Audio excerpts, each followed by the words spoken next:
The University Museum possesses many extremely precious artifacts, including earthenware from the Jomon and Yayoi periods, the latter which takes its name from Yayoi district, where the Hongo campus is located. The Historiographical Institute has its origins in the Wagaku Danjo, the Edo period academy of Japanese cultural studies. The Institute's library contains many precious documents, such as the documents of the Shimazu family, which have been designated as a national treasure. There are many other important historical records held uniquely by the University of Tokyo for the purpose of historiographical research.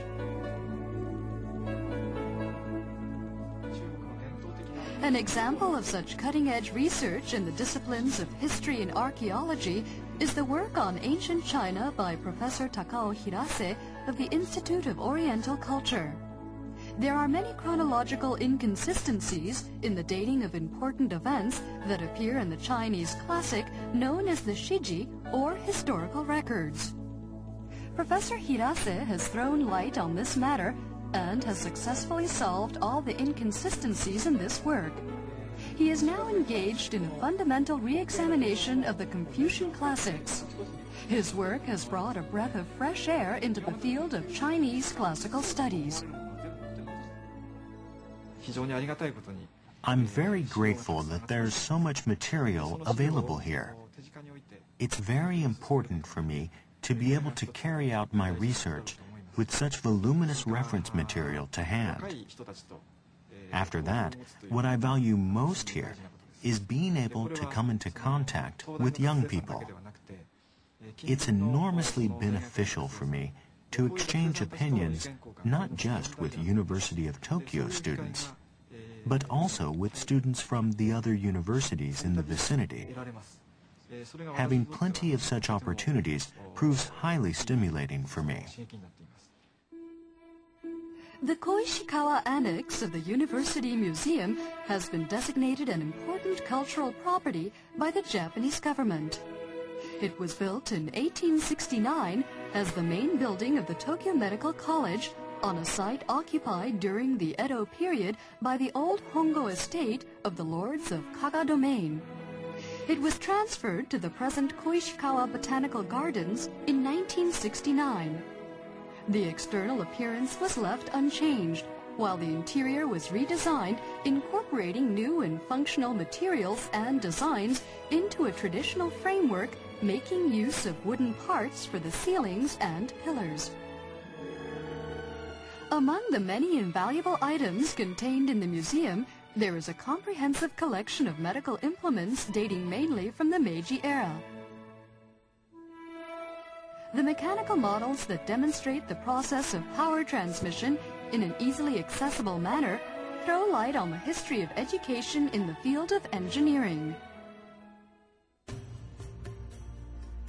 A historic scientific discovery was made long ago in the Koishikawa Botanical Gardens.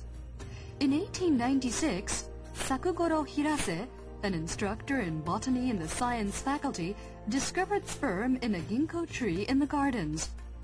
This was around the same time that Seiichiro Ikeno, an associate professor in the Faculty of Agriculture, discovered sperm in the stump of a cycad tree.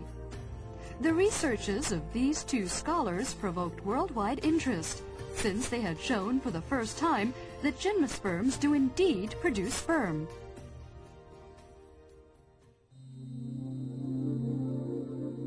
Dr. Chikako Shinyoji of the Graduate School of Science is a researcher currently provoking much interest in the field of life sciences for her work. Where there is life, there is movement. This is one of Dr. Shinyoji's favorite sayings. Using the sperm of sea urchins, she has analyzed the mechanism of how the flagellum moves. Employing her own unique experimental methods, she became the first scientist anywhere in the world to show how flexion waves are created through regulation of sliding that occurs inside the flagellum. She also discovered oscillation in the force generated by motor protein dynein, which is responsible for the sliding movement of microtubules.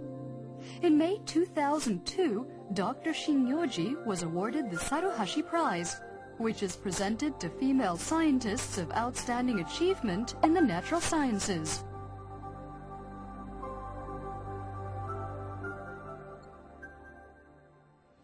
At the Graduate School of Science, we teach and conduct basic research in the natural sciences. I think that a scientist should have, more than anything else, both the ability to think logically and a sincere and honest mind that is genuinely dedicated to understanding nature. Developing scientists with such ability and dedication calls for an intellectually rich environment, ample time, and a high level of motivation. Unfortunately, most people, including the media, do not seem to understand the differences that exist between science and technology. It is certainly possible that the study of flagellar movement in dynein will be put to use in nanotechnology. However, the primary goal of our research is not its practical application or industrial use. I firmly believe universities should promote basic science through creative and original activities that build upon past achievements. I hope to continue conducting basic research in science and sharing the joy and wonder of discovery with all of my students.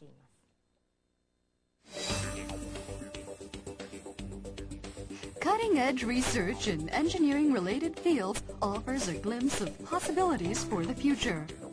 An example of such research is the development of micro-machines and robots making use of nanotechnology. Dr. Isao Shimoyama of the Graduate School of Information Science and Technology is engaged in research into new mechanical systems in an interdisciplinary domain combining engineering with biology.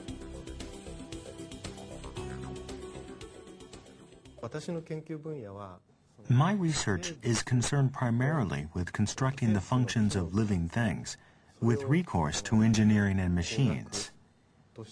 The most fruitful methods for conducting such research involve use of nanotechnology and micromachining. For example, the compound eyes of animals are made up of many very small eyes, known as ommatidia, which come together to constitute a large compound eye. Reproducing this function through engineering means having to make use of micro-machines, microelectrosystems, and nanotechnology. That's how we are able to produce useful robots.